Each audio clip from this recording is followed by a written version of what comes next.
Bom dia novamente. Espero que tenham aproveitado muito bem a meditação.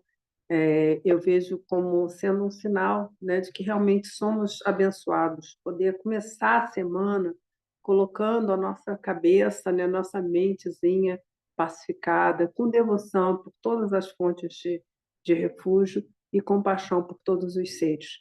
Então, isso é um prenúncio de que a semana pode ser também nesse mesmo sentimento. Então, que assim seja. Bem, nós estamos dando sequência às estrofes do quinto capítulo do Dhammapada, que é o Balavaga, que vai falar dos tolos ou estúpidos. Esse mês nós iremos concluir esse capítulo e, em fevereiro, né, já no próximo ano, nós vamos dar início ao capítulo Panditavaga, que vai falar sobre os sábios. Então, antes a gente precisa ver como é que se comportam os tolos para que a gente possa corrigir em nós o que há de tolice para que a gente possa seguir no caminho da sabedoria. Então, hoje nós veremos duas estrofes, que é a 70 e a 71, e eu vou ler aqui como está dessa edição, de forma poética, que está nessa edição da Palas Atenas. Então, a estrofe 70 fala assim: mesmo que um tolo coma a sua comida mês após mês, com a ponta da lâmina de uma erva cussa, mesmo assim, ele não vale a 16ª parte dos que têm entendido o Dharma. E a 71 é: na verdade, um mal feito praticado não frutifica imediatamente, tal como o leite fresco não coalha. Queimando, este persegue o tolo, tal como fogo por cinzas coberto. Então, vocês estão vendo que é uma forma bem poética, mas nós vamos trazer aqui essa nova tradução que está sendo feita gradativamente. Então, na primeira, o Buda vai nos trazer, então, a importância da gente não cair nas excessivas austeridades. Lembrando que a prática do Dharma deve ser feita de forma leve, confortável. Claro que, né, com uma grande atenção e vigilância com o nosso corpo, palavra e mente, mas feita de uma forma confortável mesmo, né, relaxada, ainda que tenha todo esse monte de atenção e vigilância. E a segunda estrofe que nós veremos aqui é a importância do karma. Então, esses são os dois ensinamentos de hoje. E nós vamos começar vendo a nova tradução da estrofe 71, e a gente vai poder explicar direitinho como é que é essa coisa toda. Então, ficou assim: um tolo pode passar mês após mês alimentando-se tal como um asceta, com um mínimo de alimento, tal como se tem na ponta de uma erva cussa. Mas ele não terá nem a 16ª parte dos méritos daquele que compreenderam bem a lei.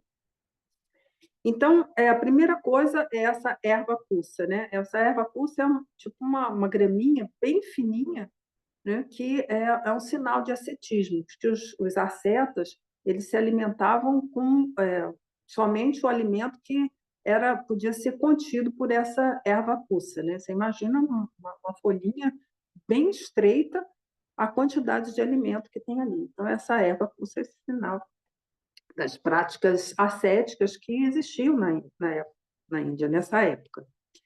Então, o que o Buda vai colocar aqui?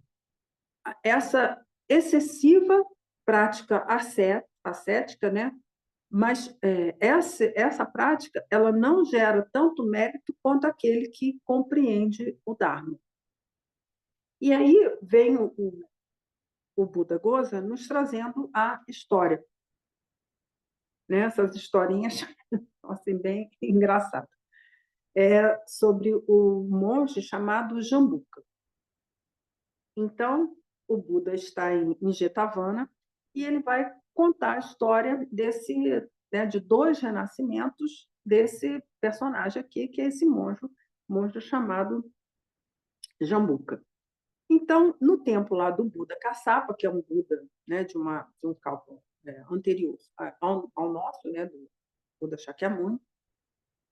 Havia, então, um benfeitor muito rico, né? Ele tinha muitas posses, muitos bens, e aí ele resolveu ser benfeitor de um determinado monge lá da sanga que existia desse monge caçado.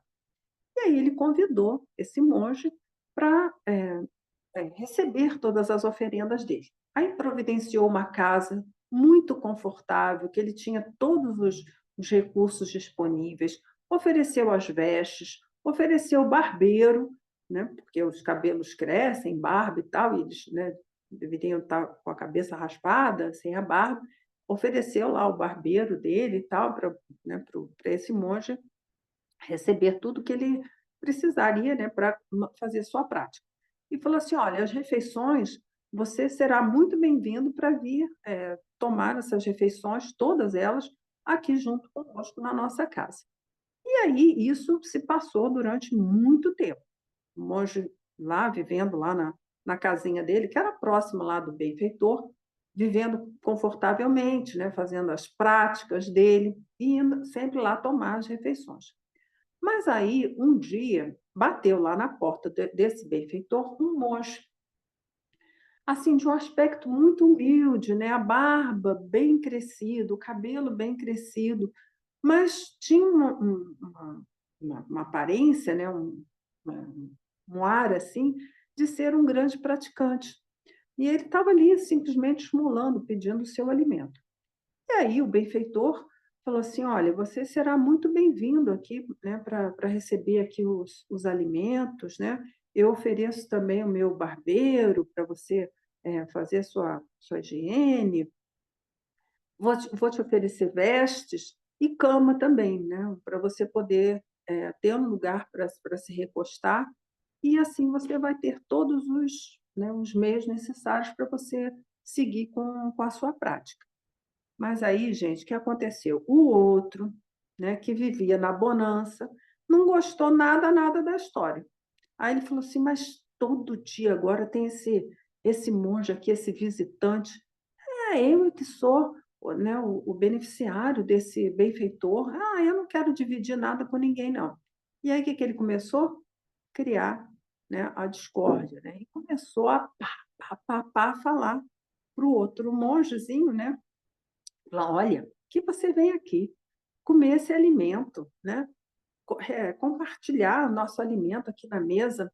É melhor que você coma excrementos, né? Que comer comida, né? É melhor que você ande por aí nu do que ficar usando as vestes fornecidas pelo benfeitor. E esse negócio do barbeiro, deixa seu cabelo crescer, sua barba crescer, vá pentear sua cabeça com folhas de palmeiras. E também esse negócio de dormir numa cama, né, não está adequado, vá dormir no chão.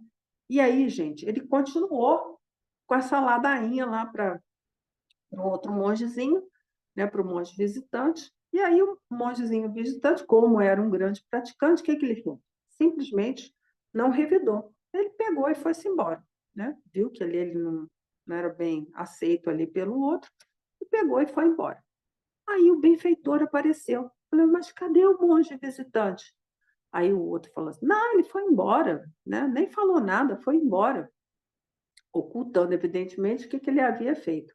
Eu falei: mas ele era um grande praticante, né? Ele não pode partir assim, né? Sem alimentos, sem nada. Aí pegou, preparou lá uma grande bandeja com muitos alimentos, né? Saborosos, maravilhosos, manjares, e falou assim: não, vá atrás dele e ofereça tudo isso aqui para ele. E aí, né? O monge falou assim: vou só fingir, vou fingir que vou atrás dele, né? Mas eu não vou entregar isso para ele, não. E aí foi andando assim, né? Tipo, fingindo mesmo. E aí ele falou: e agora, o que que eu faço, né? Eu não vou dar para o monge, não vou dar também para ninguém, sabe? Porque vai que se anime e vai lá para a casa do meu benfeitor, também não quero. Agora, e eu também estou super satisfeito, porque eu me alimentei bastante, eu tenho tudo, realmente não quero mais nada. O que que ele fez? Pegou, né, a bandeja lá com todos os manjares, né, as oferendas magníficas, pegou e jogou fora. E aí, ao final de um tempo, né, que havia o karma dele havia amadurecido, né, precisava, amadurecer, ele renasceu no inferno de Avit. Passou lá uma temporada passando todas as coisas piores, né, como vocês sabem que o inferno de Avit é o pior de todos os infernos. Aí ele passou lá essa temporada toda, mas aí ele tinha um karma ainda benéfico para amadurecer, e aí ele vai e renasce. Então essa é, né, é a segunda vida desse monge Jambu. E aí ele renasce lá numa família também muito rica, né? Cheia de muitas posses, era uma família bem rica lá em Rajagria. E aí, desde pequenininho, assim, já desde bebê, a família estranhou que ele era uma pessoa muito esquisita. Ele não aceitava, gente, alimentos nem bebidas de jeito nenhum, né? Não era leite, as comidas que eram oferecidas para o bebezinho, ele não aceitava de jeito nenhum. Ele só gostava de comer excrementos. Aí a família, mas ele não aceita nada, a única coisa que ele fica satisfeito é quando ele come excrementos. Aí a família achou aquilo estranho assim, mas aí deixou ele crescendo lá, comendo os excrementos. Aí ele também foi crescendo mais um pouco, ele se recusava a colocar as vestes, né, as roupinhas de criança. Ele só queria andar nu, só queria andar nu. E também não queria deitar na cama, só queria deitar no chão e não deixava que ninguém lhe cortasse o cabelo. Né? Ele pegava uma folhinha de palmeira, batia na cabeça assim e pronto. E aí a família ficou com aquela criança ali, coitadinha, né? Só com esses maus hábitos. Falei, mas o que a gente faz? E ofereciam tudo para ele, tratavam ele com amor, com carinho e tudo, mas ele todo do jeito dele lá. Aí, né, a mãe conversando lá com o pai, com a família toda, falou assim: olha, ele realmente é muito estranho, né? Tem alguma coisa estranha, ele tem um karma aí, enfim, a gente não pode esquecer que isso aqui é na época lá da Índia, onde tinha toda essa visão do mundo. Falei, o que a gente vai fazer?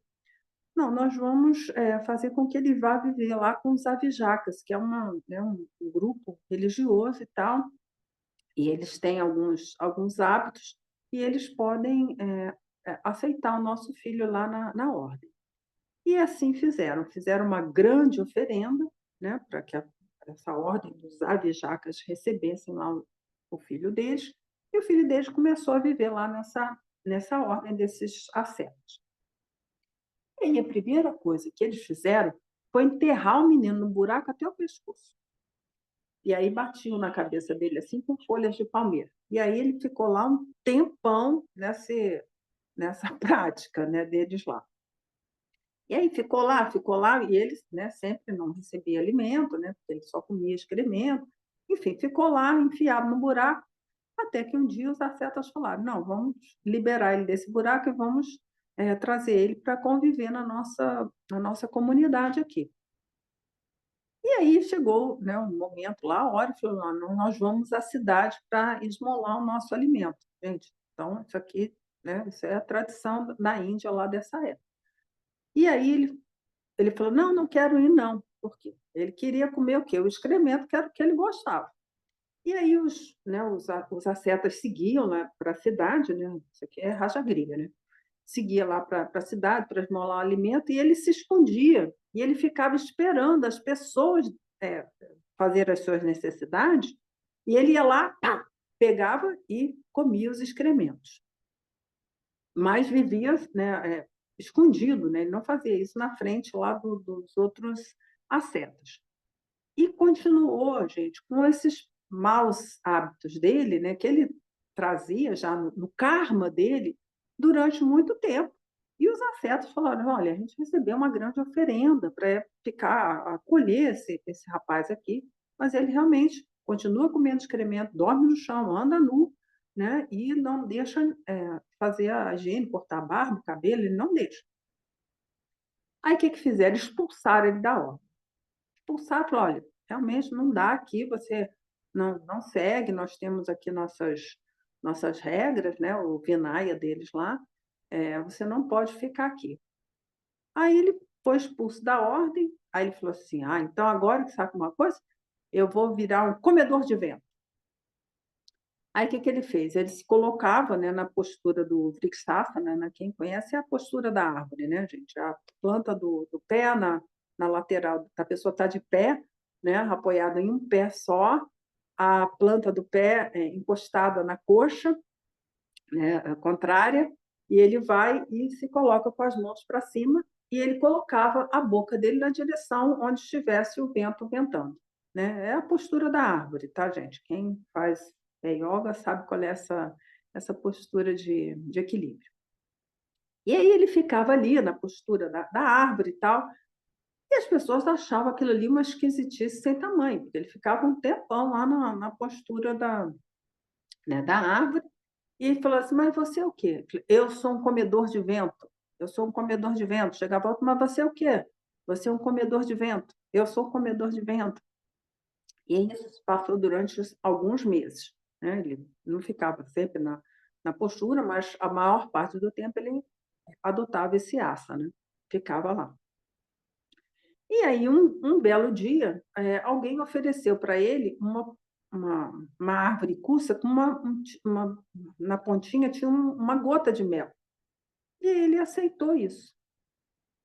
Ele aceitou o mel e ele falou assim: olha, né, isso aqui, né, eu posso seguir minha vida, né, deixando essas austeridades, porque tinha o ideal do despertar da iluminação, né? Isso é todo a história da Índia toda, né? Eu vou então aceitar esse mel e vou ficar me alimentando só nisso. E aí, gente, ele ficou durante 55 anos se alimentando desse mel na ponta da erva cussa, essa mesmo, né? Bem fininha, ou seja, uma gotinha de mel. E ele seguiu ali se alimentando com esse mel durante esse tempo, mas numa atitude mais relaxada diante das austeridades, ainda que isso seja uma austeridade. E aí o Buda, percebendo que ele estava próximo de atingir o estado de arhat, falou assim: não, eu vou lá, né, passar por ele e vou, né, ter um contato com ele. E aí o Buda, né, o Buda Shakyamuni, passou por ele e falou assim: o que que você faz? Não, eu sou, né, um asceta e me alimento com isso e estou seguindo a minha via espiritual. E aí o Buda foi, né, lá para o, né, pro monastério, e aí houve todo um clima, porque o Buda recebeu, né, os quatro grandes reis, Saka, né, que é o monarca universal, que é o rei dos deuses, e Brahma. E aí o asceta, né, o Jobuca, ele ficou sabendo disso, né? Aí ele foi perguntar para o Buda, falou assim: olha, eu soube que você recebeu lá no seu monastério os quatro grandes reis, né, Saka, Brahma, como é que é isso, né? Eu falei assim: não, essa né, meu ensinamento é superior a todos esses seres, né, esses reis. Aí ele falou: mas como assim é superior? Eu falei: não, é superior, ele leva à liberação do ciclo das existências, tá? O fim da ignorância e a libertação total de todo o sofrimento, dos seis reinos. E aí, no mesmo instante, o Jambuca compreendeu a grandeza e a profundidade do Dharma e atingiu, então, o estado de Arhat. Então, essa é a historinha. Essa história, gente, eu achei assim muito interessante, porque tem vários elementos que nós podemos e devemos refletir. Primeira coisa é o seguinte: normalmente nós pensamos que o caminho espiritual é um caminho progressivo. Porque se a gente tem uma determinada condição, então, se hoje a gente tem oportunidade de conhecer o Santo Dharma, e ser um monge, enfim, praticar, né, ter as condições de praticar, não significa que nossos próximos momentos, né, ou vidas serão nas mesmas condições. Não, nós podemos renascer em condições muito inferiores. Tudo vai depender da postura da nossa mente e da nossa prática. Então, é possível, dentro da perspectiva, da visão de mundo budista, a gente regredir e cair num mundo inferior. E ninguém vai ficar assim reclamando de Deus, de o que que aconteceu comigo. Quem é o responsável por isso? É a gente mesmo. Nós somos responsáveis em produzir a nossa felicidade ou o nosso sofrimento, né? Não podemos reclamar de nada, como está lá no Lojong. Só podemos reclamar de uma coisa, de nós mesmos. Então, esse é um ensinamento muito precioso para nós. Então, é um incentivo para que a gente realmente continue praticando adequadamente, com atenção, com vigilância, sempre, né? Coragem, perseverança, enfim, todas as paramitas, para que a gente possa seguir nesse caminho. Porque, de um momento para outro, nós podemos ter uma experiência desafortunada e longe do Dharma. Desafortunada não é, né? Porque às vezes a pessoa acha, desafortunada porque nasceu pobre, num lugar empoeirado e tal. Não, a questão é o quão aquela mente ela continua sendo um praticante do Dharma. As condições externas fazem parte do karma, mas não são assim o mais importante. Então, o mais importante é a qualidade da mente, como é que ela vai cuidar dessa mente, e aí o que vem, que é a palavra e corpo, né? Como é que ele produz as palavras dele e como é que ele se comporta.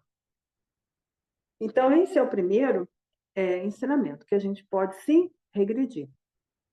Tá? Outra coisa importante é essa que está junto com isso, é que o Jambuca, apesar da vida passada dele, né, por conta do ato ter jogado lá a bandeja de manjar fora, ele renasceu em Avit, mas ele teve a oportunidade, por conta do karma dele, de renascer numa família rica, com todos os recursos que vem lá, que a gente vai falar aqui daqui a pouco, que é que o karma não se esgota.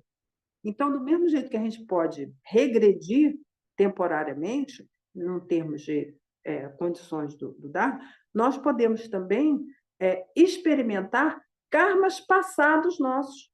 Então, você pode ter passado uma temporada em Avit, mas, devido ao seu próprio karma, você renascer numa condição assim, mais abastada. Um renascimento humano, que é um renascimento superior. Então, olha só como é que as leis do karma são bem intricadas e delicadas, e como se diz, né, só os Budas conhecem. Então, temos todas essas possibilidades aqui. E aí, um outro ensinamento que está nessa história é a coisa da retribuição dos atos.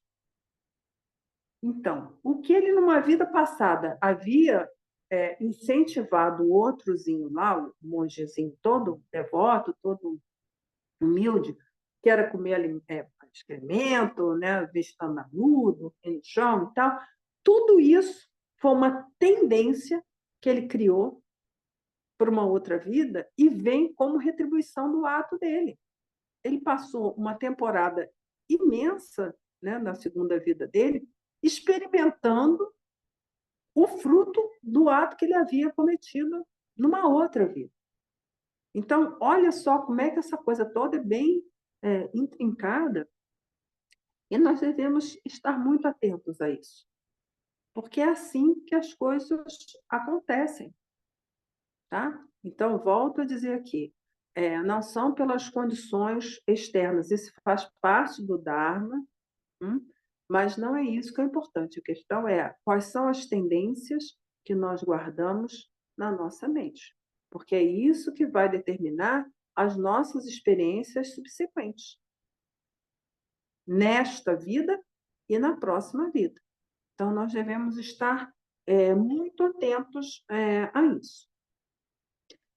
E aí, vamos passar logo para a segunda. Ficou alguma dúvida, gente, dessa história? Eu sei que tem um conteúdo assim, bem profundo, mas é para a gente realmente refletir sobre isso. Né? O que a gente está cultivando na nossa mente né, para que a gente possa atingir o nosso resultado, que é a felicidade, né? Todo mundo quer, mas é a felicidade não desse mundo, né? A felicidade perene. E aí nós começamos, podemos trazer aqui a estrofe 71 nessa nova tradução. Então, vem, uma má ação não gera imediatamente, né, no mesmo dia, numa mesma vida, seu fruto, tal como o leite recém-tirado não vira, de repente, uma coalhada. As ações são mais como carvão queimando continuamente, é assim que o tolo vive. Então, nós mostramos na primeira estrofe o tolo, que estava lá praticando de forma cheia lá das tendências dele, praticando de forma muito austera, e a gente já sabe que não é essa austeridade. Há uma leveza, há um estado confortável, não confortável de a gente estar relaxado assim, tudo, mas é um estado sem tensão, onde a gente está relaxado, mas ao mesmo tempo muito atento. Então, esse é o primeiro tolo, e esse segundo tolo que nós vamos ver aqui nessa estrofe é aquele que acha que os atos não amadurecem. E aí, como está bem claro isso aqui, enfim, a história não dava para trazer, porque é uma história imensa, eram 3 vidas passadas, né? Com um personagem lá do Modaliana, não daria tempo de eu trazer aqui para vocês, mas nós vamos ter um ensinamento do patrão Potier sobre o karma. Então, o que acontece com o karma? Do mesmo jeito que o Jambuca lá, na vida, na vigência lá do Buda Shakyamuni, ele experimentou as tendências da vida passada dele, né? Tudo que ele, né, fez com a cabeça do outro lá, né? Tentou fazer, porque o outro não revidou, aquilo tudo amadureceu. Então, a gente nunca pode saber quais são os atos que a gente mesmo cometeu com corpo, palavra e mente que estão por amadurecer.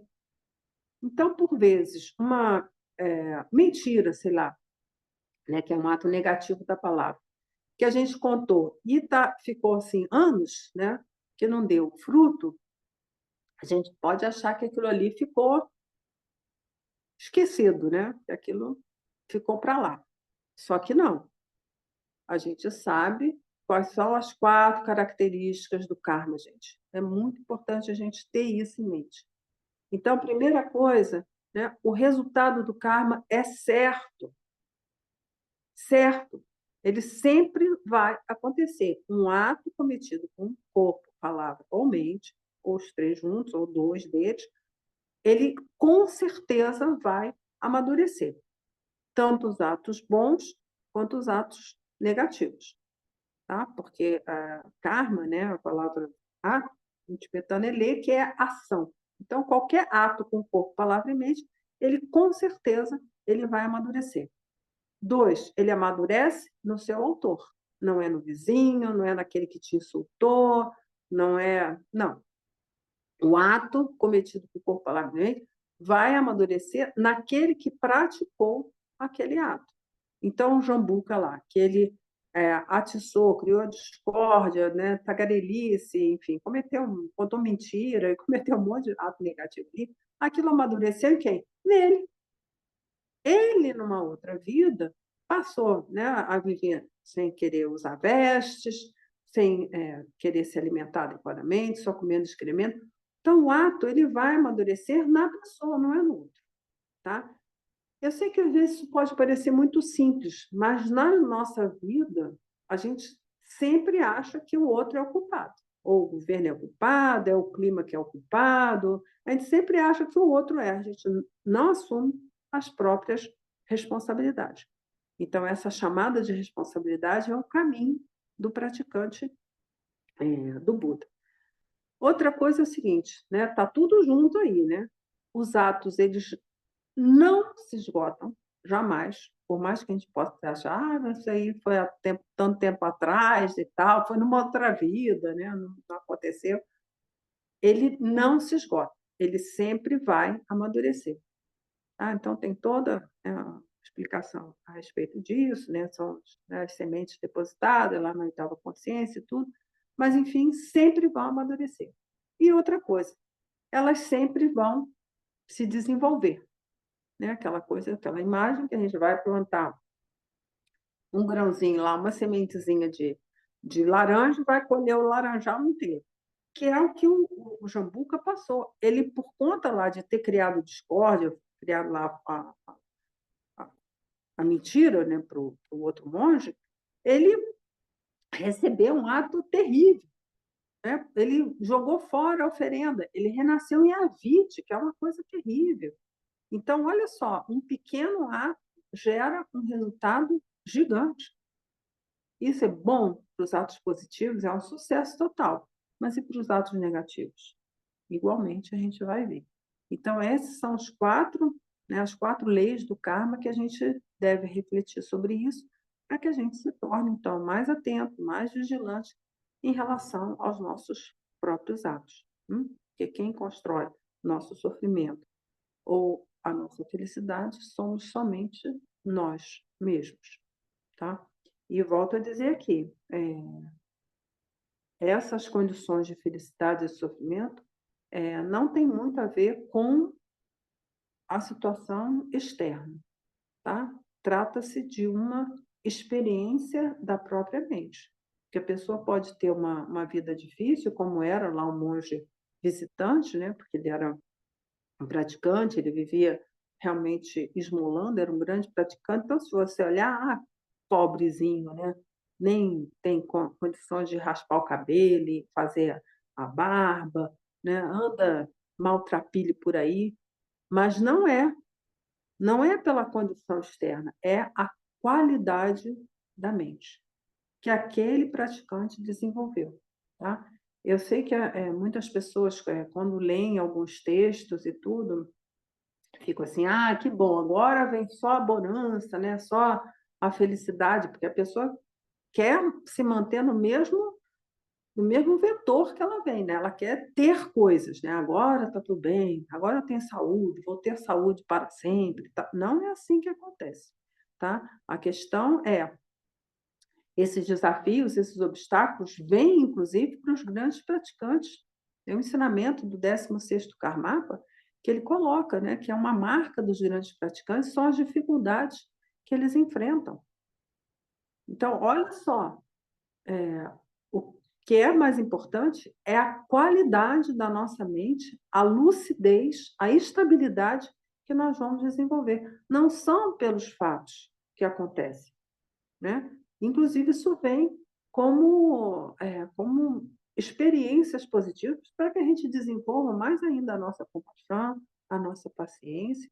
Então, que isso fique bem claro, tá? Que não é a via da evolução, tampouco a via da prosperidade, tá? Ou da saúde, ou da bonança, seja lá o que for. O importante para nós praticantes do Dharma, do ensinamento, né, do Senhor Buda, é a qualidade da nossa mente, né? A estabilidade, a lucidez, o nosso amor, nosso respeito, a nossa compaixão que a gente tem pelos outros, tá? Inclusive, esse é o sinal de progresso na prática, né? Quanto amor, quanto respeito, quanto compaixão, quanto estabilidade, quanto a lucidez você tem na sua mente. Esses são sinais de progresso, né? Não são pelas coisas externas. Isso faz parte do karma também. A gente ter o que comer, isso faz parte do nosso karma, porque a gente produziu causas e condições para a gente ter o que comer ou não. Isso é devido ao nosso karma também, tá? Mas isso não é a parte mais importante, tá? Então, o que que a gente vai ver aqui? O ensinamento, né? Isso aqui é o ensinamento, está lá no Patrulho Rinpoche, do nosso volumezinho que tem o ornamento da preciosa liberação do Gampopa, e aqui é, né, o ensinamento do meu precioso mestre, que é o ensinamento do Patrulho Rinpoche, que está lá no nosso volume do KPG, dos ensinamentos fundamentais. Então, o que que nós vimos? Então, tem essas primeiras 4 características, né, que eu já falei. E aí vem o pleno efeito do ato. Olha só, isso é muito sutil isso daqui. O que diz o Patrul Rinpoche? Segundo as emoções que fazem parte do corpo do ato. Ou seja, se a gente tem desejo, raiva ou ignorância. Quando a gente comete um ato negativo, normalmente a gente está sobre, né, o jugo de uma emoção perturbadora. E aí ele coloca essas três aqui. Então, se a gente está sobre o jugo da ignorância, nós renasceremos lá como animais. Como a gente lê lá no tema Carpo, na prática de Xenenzi, por causa da ignorância se nasce animais.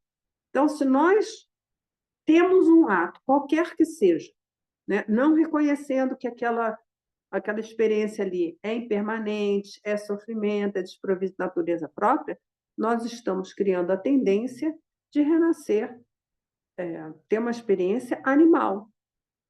Não só lá no mundo dos animais mesmo, numa próxima vida, mas ter uma vida ignorante.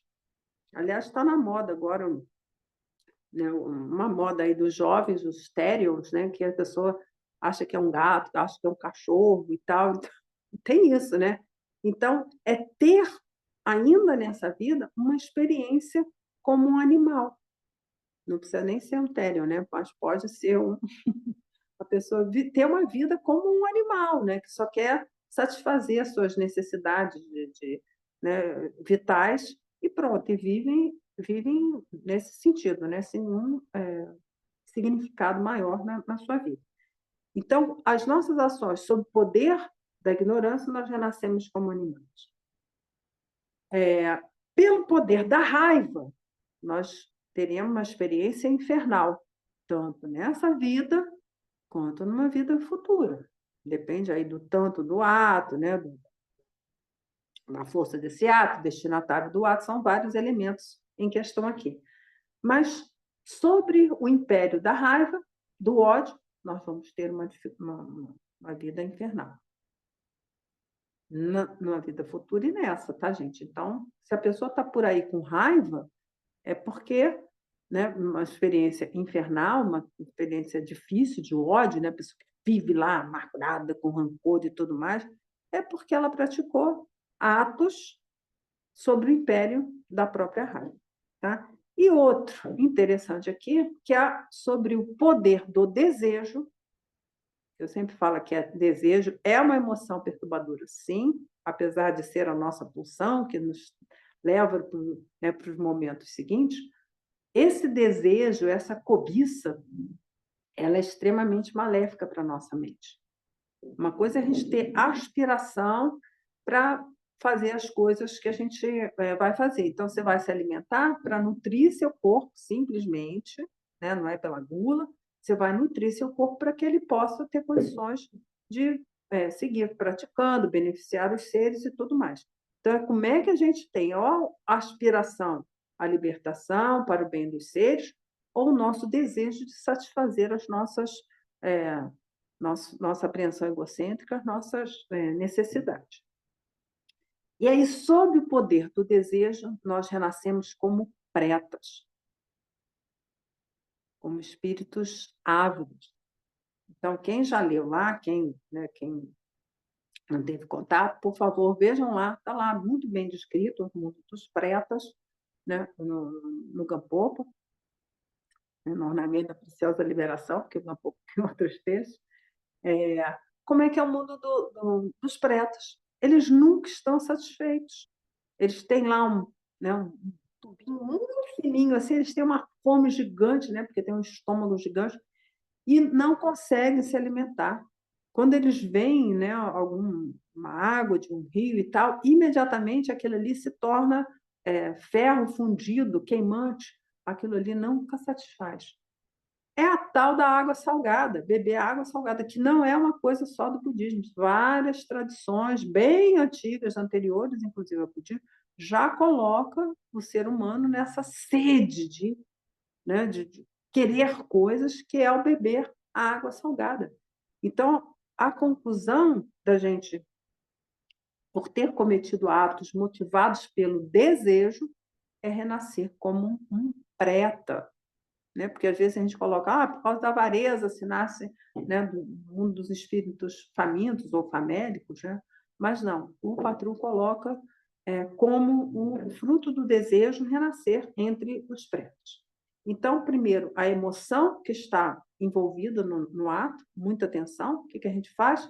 Na hora que a gente está ali cometendo um ato, a gente presta atenção quais são as emoções presentes. Então, se é amor, se é benevolência, se é respeito, beleza, vai em frente. Agora, se tem alguma emoção perturbadora, né, dessa turminha aqui, corta elas e reajusta aí seu caminho.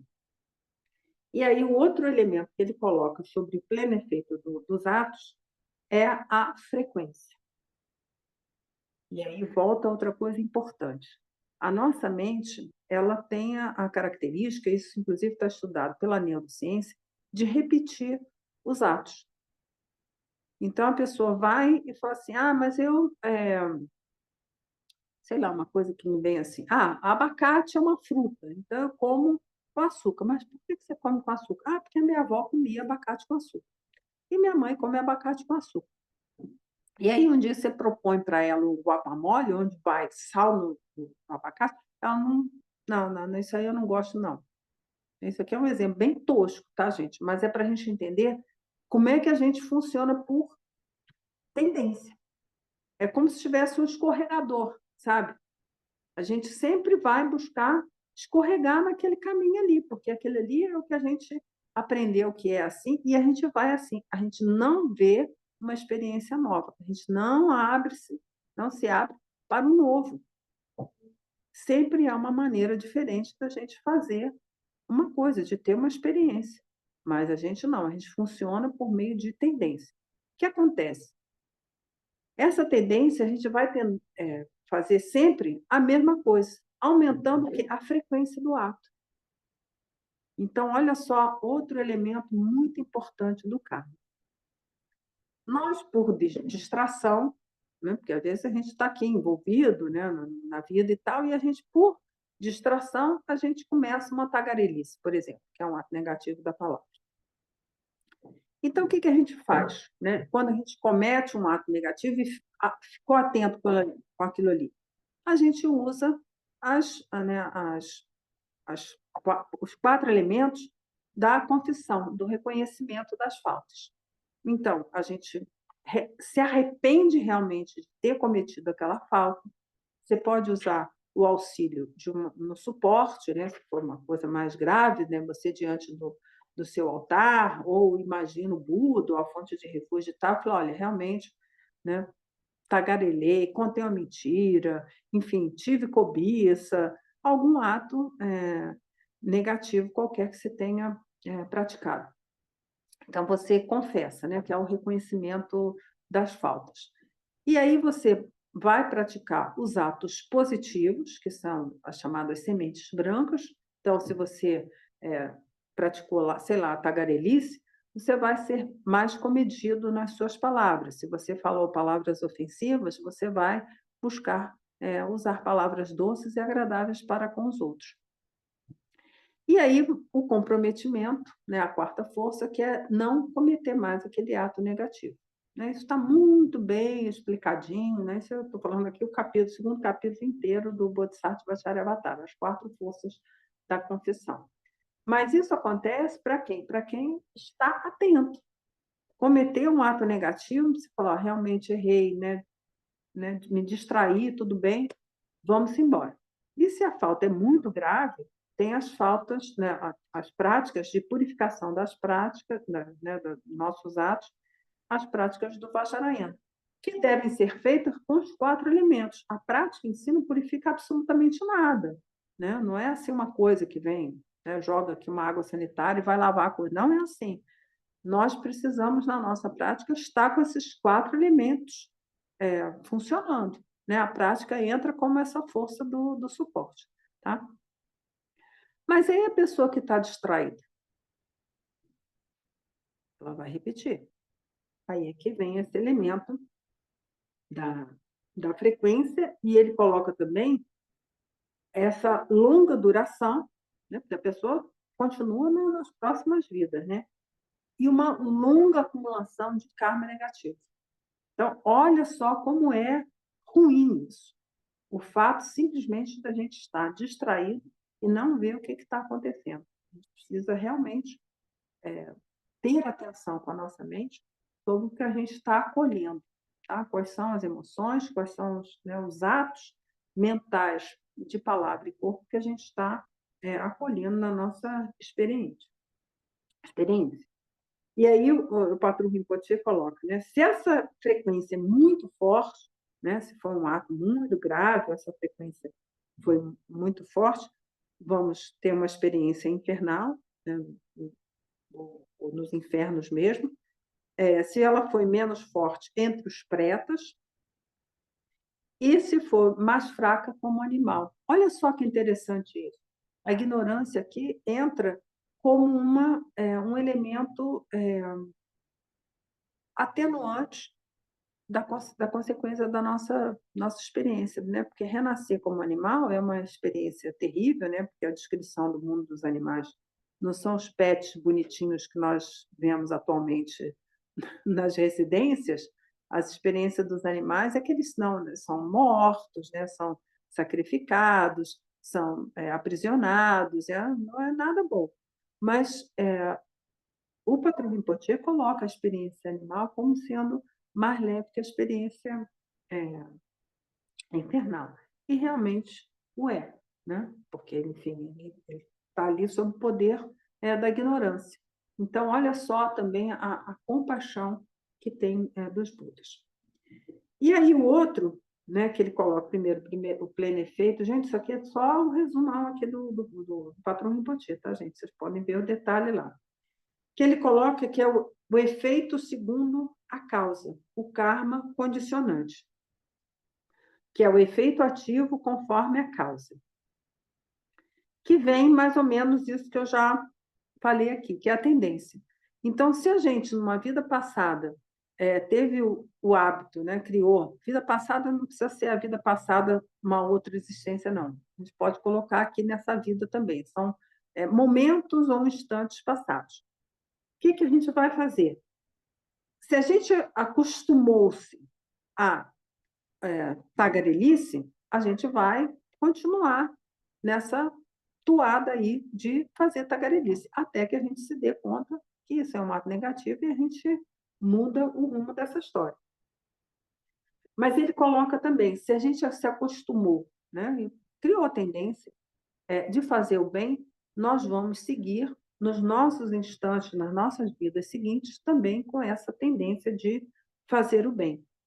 Então, tem lá, né, um versinho que é dito, né? Veja nesse corpo os vossos atos de outrora, em vossos atos presentes, onde vós renascereis. Então, esse era um ensinamento que o Lama Trimleya sempre repetia.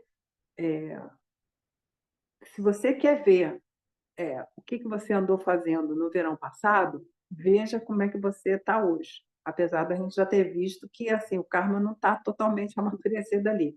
Tem historinhas que ainda podem amadurecer. Mas a experiência que a gente tem hoje de contato e lucidez, isso vem de um karma passado nosso. E os nossos instantes futuros, a nossa vida futura, também estão sendo cultivados agora. Então, se você quer ver como é que você vai estar no futuro, né, não é bolinha de cristal, é você ver que atos que você está acolhendo no seu corpo, palavra e mente.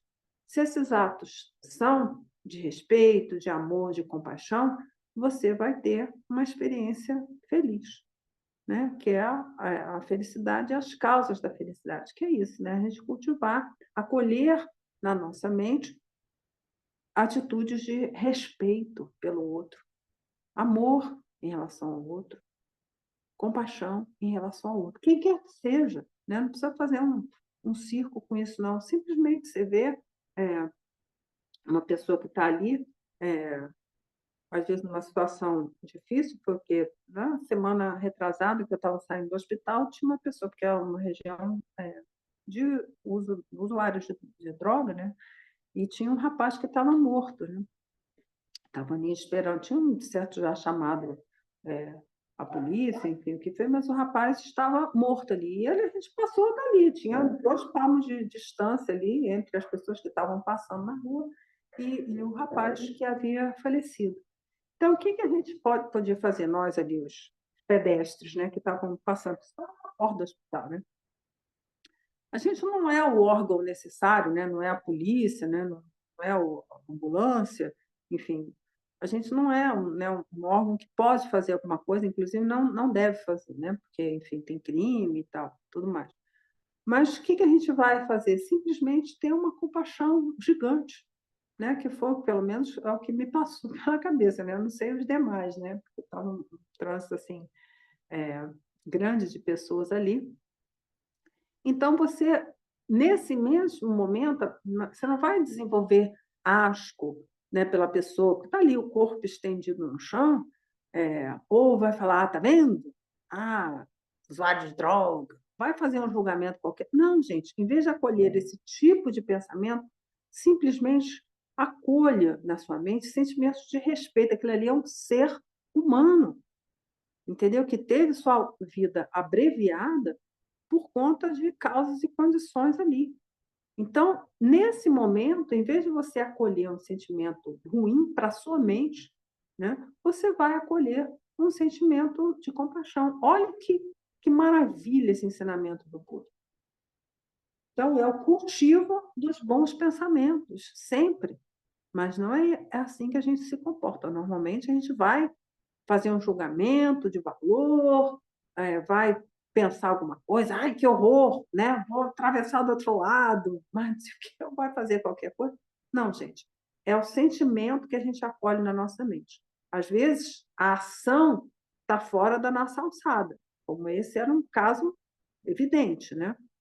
Estava fora, né, da possibilidade da gente resolver, né? Porque tinha um outro rapaz ali perto dele, que provavelmente usuário também, que deve ter chamado, né? Porque eles estavam assim bem tranquilos. Também estava na porta do hospital, se não tinham chamado, já já ia aparecer alguém ali para providenciar.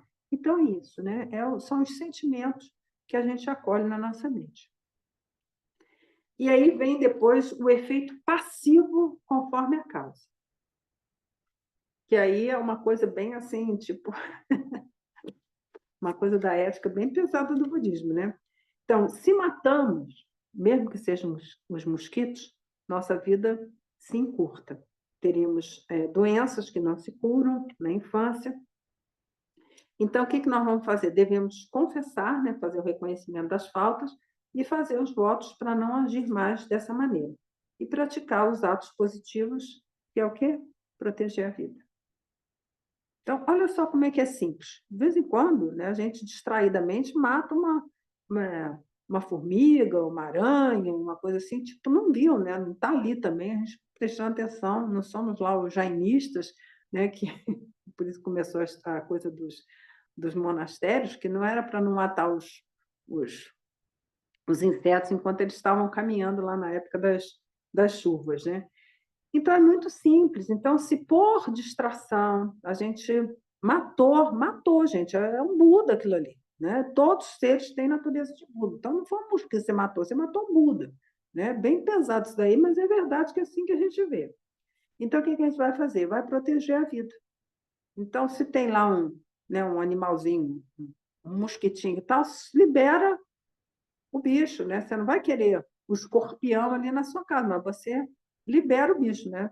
Porque aí você pode também ter cuidados com a sua saúde, né? Tem um escorpião ali, então você vai, ou você mesmo, ou pedir para alguém para liberar aquele ser em outro espaço, né? Que não vá ali conviver com você. Então, proteger a vida. Então, quando a gente pratica um ato negativo, a gente vai colher o resultado desse ato, tá? Isso é certo.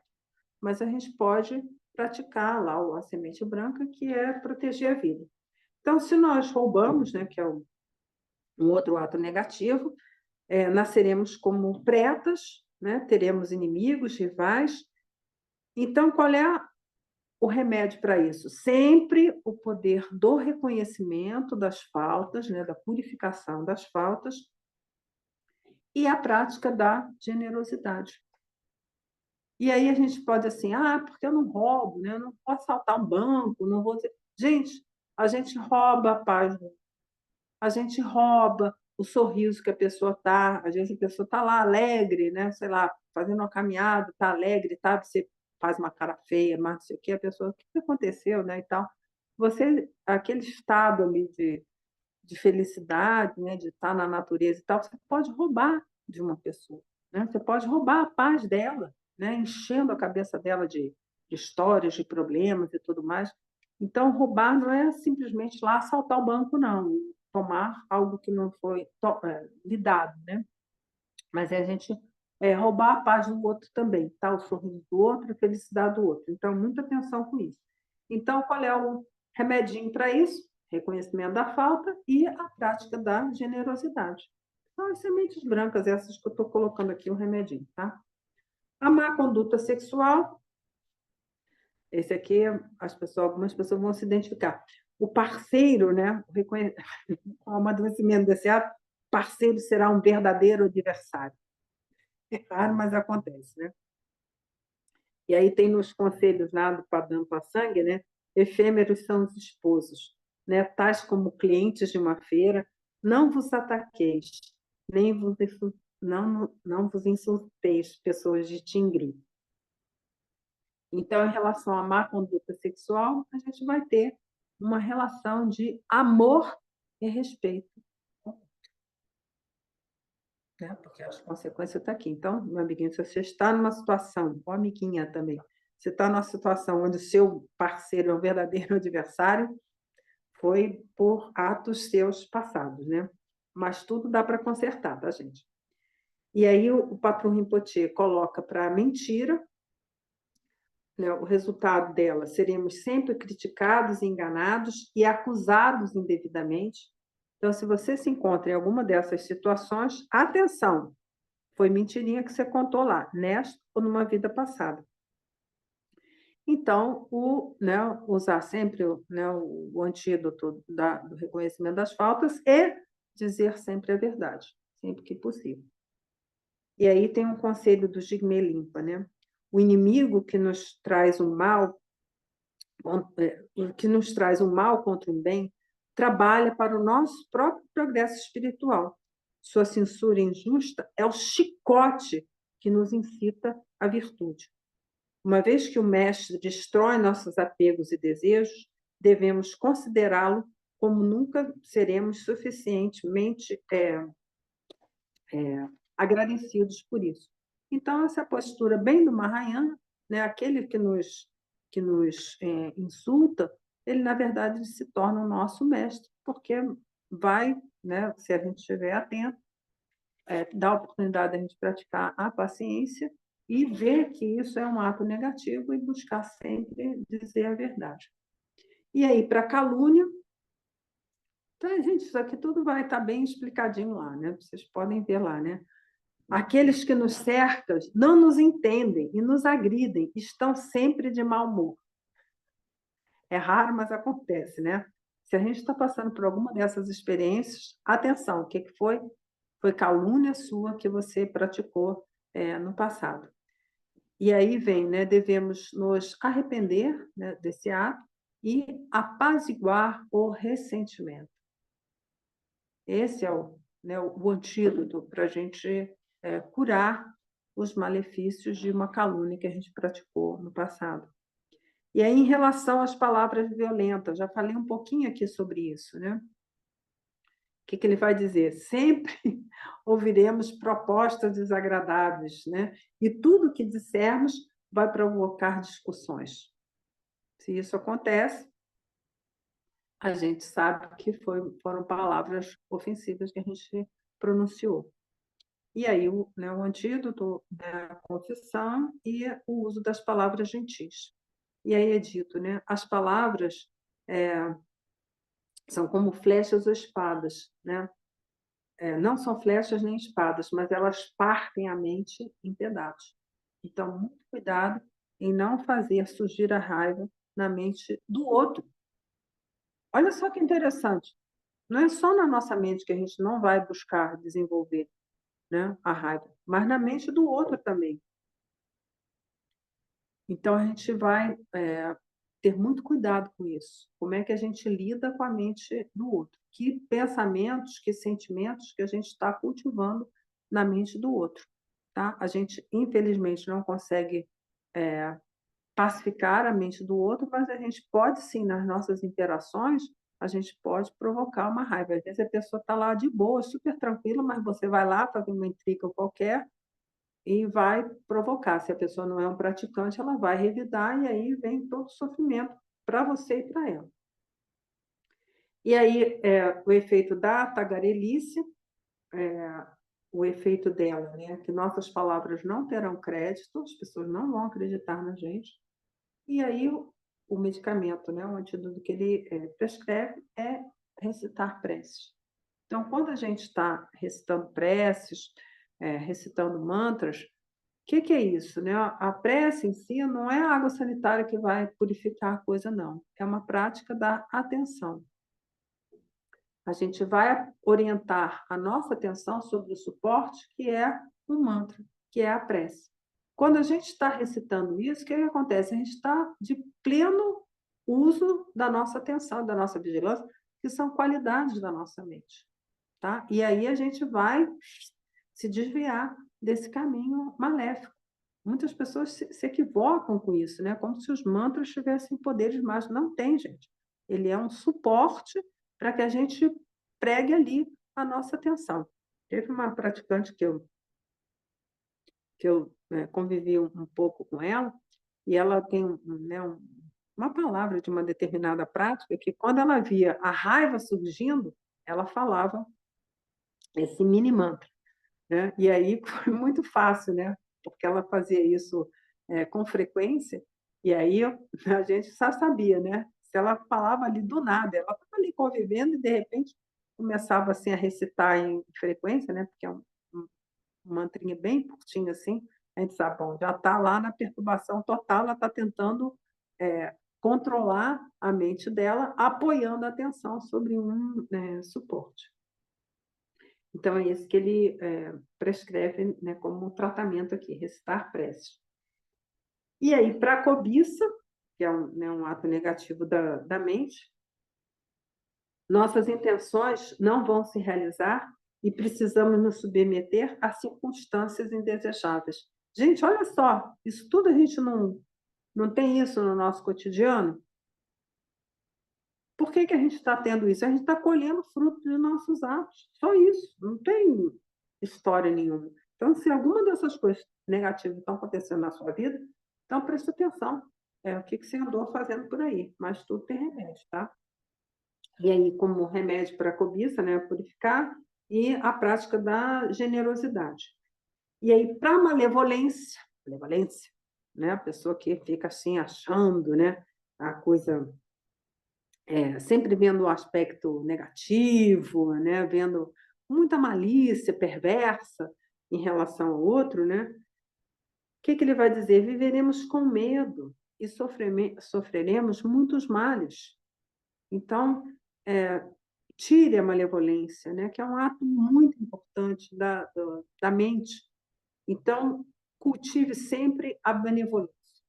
Sempre, em relação a todos, né? Por mais que o cara te ofenda, por mais que ele te tire a paz e tudo, acolha bons pensamentos na sua mente. Essa é a postura de um praticante, tá? Isso não vai evitar que a gente, por vezes, precise tomar atitudes mais enérgicas, né? Sei lá, se a pessoa está criando calúnia e difamação e tudo mais, você entra com um processo judicial nela, porque na nossa sociedade não é permitido isso, não é para que a gente vai se tornar um tolo lá que aceita tudo. Não, nossa sociedade tem regras e a gente deve respeitar. E aí, por último, aqui, são as visões errôneas. Isso é muito importante, porque as pessoas não sabem o que são essas visões errôneas. Porque as pessoas têm uma má compreensão do que vem a ser as visões errôneas, e aí acha assim que a visão que o outro está tendo é diferente da tua. Então, se você, sei lá, torce para um determinado time de futebol, isso é um exemplo grosseiro, né? e aí o outro torce lá para um outro time de futebol, aí vai falar, o outro tem lá visões errôneas. Ele não vê que o time dele não é tão bom, mas o meu é melhor. Aquela história de tribo que a gente traz lá, né, de 150 mil anos atrás, que o nosso time é melhor que o outro time do outro, né? Isso aí já vem aí na tradição dos seres humaninhos que somos. Então, visão errônea, o que vai dizer dentro do nosso ensinamento? O eternalismo e o niilismo, né? Que são duas correntes filosóficas importantes e que a gente não deve acolher como praticante, que é o eternalismo, a gente achar que a gente vai ter uma mente, uma alma, um espírito, uma coisa qualquer, que vai durar para sempre, que vai ter um caminho evolutivo. Não é assim, não. O ensinamento do Buda são os skandhas, né? Então, são 5 elementos, né, dos agregados, que estão ali a cada instante sendo construídos e imediatamente jogando sementinha na nossa oitava consciência. Mas são bilhares, bilhares, bilhares, bilhares de microinstantes que existem em toda a nossa experiência. Tá? Então, não tem essa de perseverar, não. Porque eu sou, sei lá, a minha mente vai ser assim. Não, não tem isso. Né? O eternalismo é um grande equívoco, né? Uma corrente filosófica que a gente não acolhe como praticante. Tá? Não tem nada que persevere, não. A gente precisa estudar mais a fundo os 12 hábitos de originação interdependente, os escândalos, como é que funcionam e tudo mais, para a gente entender o que é isso que passa de um estágio para o outro, que é basicamente o karma. Tá? E a outra, o niilismo, que são as pessoas que pensam que também não tem nada, não tem karma, não tem nada, tipo assim, pega o Mahamudra e entende errado, não tem nada, não existe pecado ao sul do Equador, né? Não é isso, não. Tá? A gente sempre vai receber os frutos do nosso karma. Tá? Isso aí não resta dúvida. Então, dentro da nossa experiência relativa, sim, as coisas existem, sim, são experiências que assim, entrelaçam, ainda que no nível absoluto lá do Mahamudra não tem nada disso. Mas, amiguinhos, estamos todos muito distantes do Mahamudra aqui. Estamos aqui ralando na nossa experiência relativa, tá bom? Então, eu preparei aqui mais coisas para vocês, mas como as duas estrofes da semana passada vai continuar falando sobre karma, eu vou dar sequência, então, porque já deu o nosso horário aqui, que 10h30 a Lama Sona vai entrar com vocês com a prática. Então, eu pergunto se tem alguma dúvida, alguma pergunta, algum comentário. Gente, eu sei que o conteúdo hoje foi bem, assim, bem profundo, mas fiquem à vontade para perguntar alguma.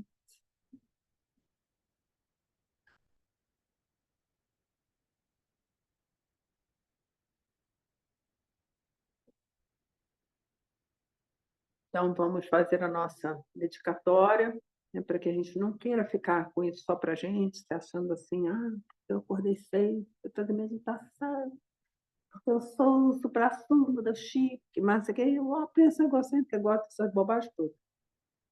Então, a gente faz o quê? Que todos possam se beneficiar mesmo, já aqueles que não puderam estar aqui presentes, todas as pessoas que estão no mundo todo, que eles todos realmente possam se liberar do sofrimento. Então, graças a esse mérito, tendo obtido a onisciência e vencido os inimigos que são as máculas, posso liberar todos os seres do oceano do Sansara, agitado pelas ondas do nascimento, velhice, doença, morte.